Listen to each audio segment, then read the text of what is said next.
Seventh-day Adventists believe the Trinity just like the Catholics. I can say to a Catholic who's my neighbor, I can say to that Catholic, this is exactly what my church teaches and believes. We have the same perspective on this issue and this understanding of the Trinity.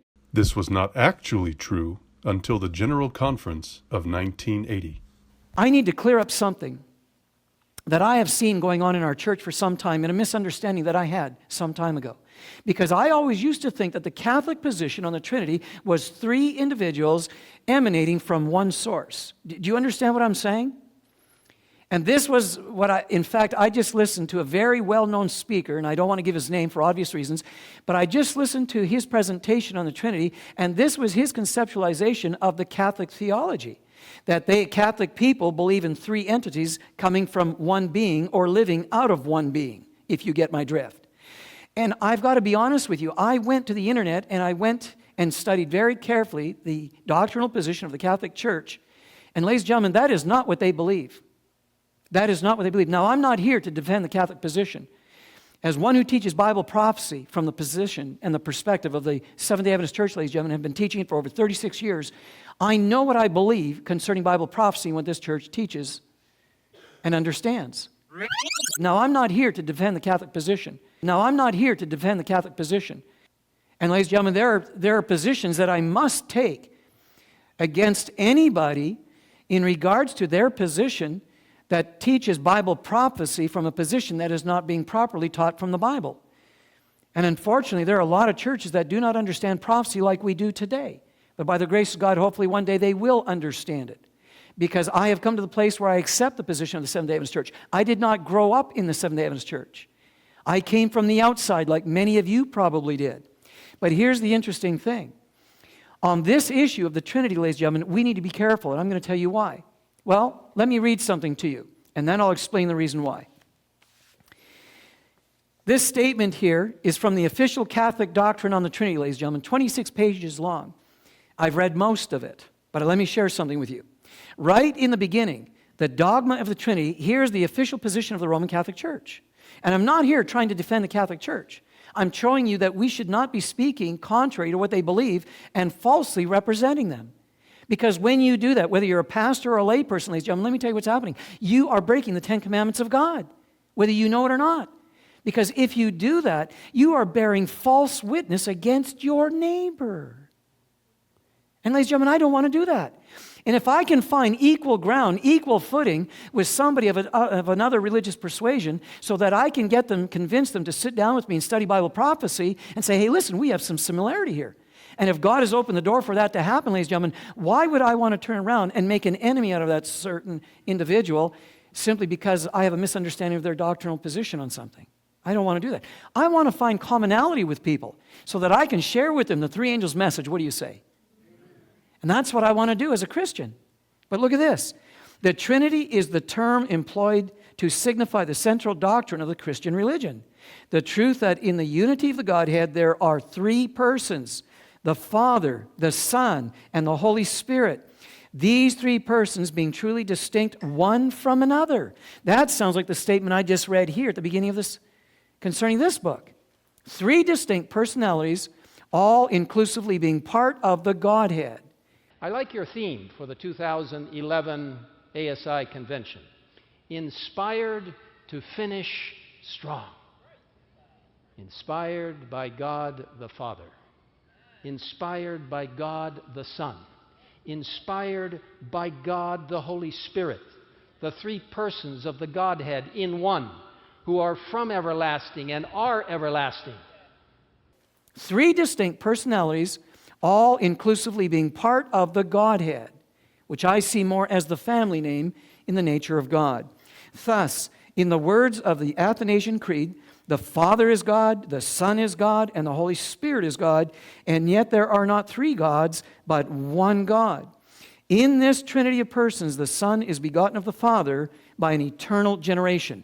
In other words, they're saying we really don't understand it. That's what they're really saying from what I'm getting from this. They go on and say, very interestingly, and the Holy Spirit proceeds by an eternal procession from the Father and the Son. Yet, notwithstanding this difference as to origin, the persons are co-eternal and co-equal, all alike are uncreated and omnipotent. Now, isn't that what we believe as Seventh-day Adventist Christians? That's what we believe, ladies and gentlemen. Now, isn't that what we believe as Seventh-day Adventist Christians? That's what we believe, ladies and gentlemen.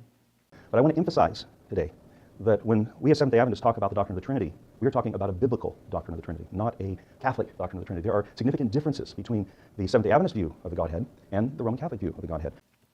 They go on to say here, this, the church teaches, is the revelation regarding God's nature, which Jesus Christ, the Son of God, came upon earth to deliver to the world, and which she, talking about the church, proposes to man as the foundation of her whole dogmatic system. That's amazing. That is amazing. And I can say to a Catholic who's my neighbor, I can say to that Catholic, this is exactly what my church teaches and believes. I can say to a Catholic who's my neighbor, I can say to that Catholic, this is exactly what my church teaches and believes.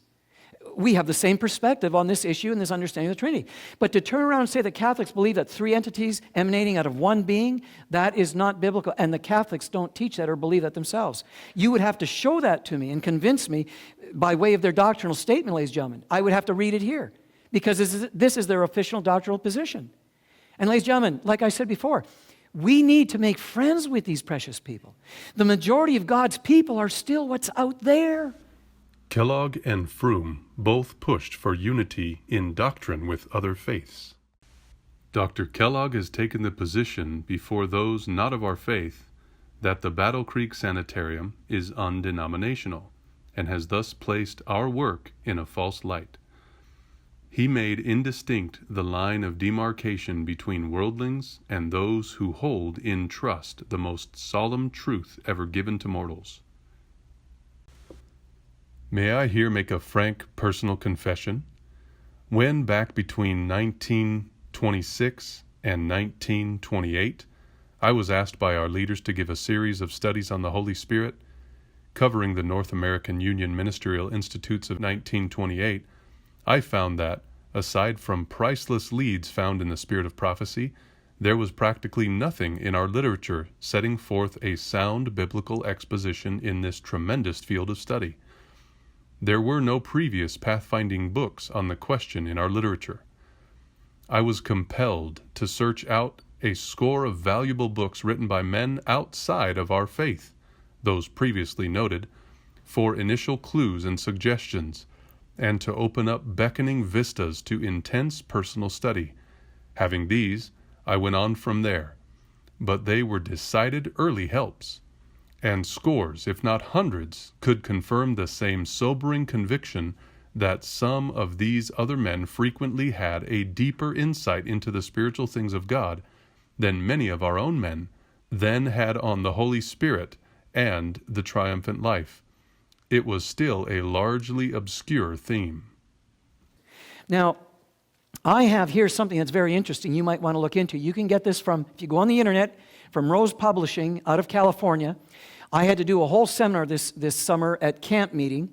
We had approximately 10,000 people at our camp meeting in British Columbia this year. And I just want to encourage you might want to look into this. It's called The Trinity. If you go to Rose Publishing, it folds out like this. And ladies and gentlemen, I've got to tell you something. For the most part, everything that I've read in here is exactly what we believe as Seventh-day Adventist Christians. And this was produced by evangelical scholars in the consideration of the Trinity. And you can order this and you can get this. And you will find some tremendous historical information that is absolutely accurate. People want to claim that the Catholic Church is the institution that is guilty for bringing this teaching of the Trinity. Ladies and gentlemen, the Trinity teaching came long before the Catholic Church became an officially recognized institution. The Trinity is the cornerstone of the Revelation 13 verses 11 through 18 ecumenical movement.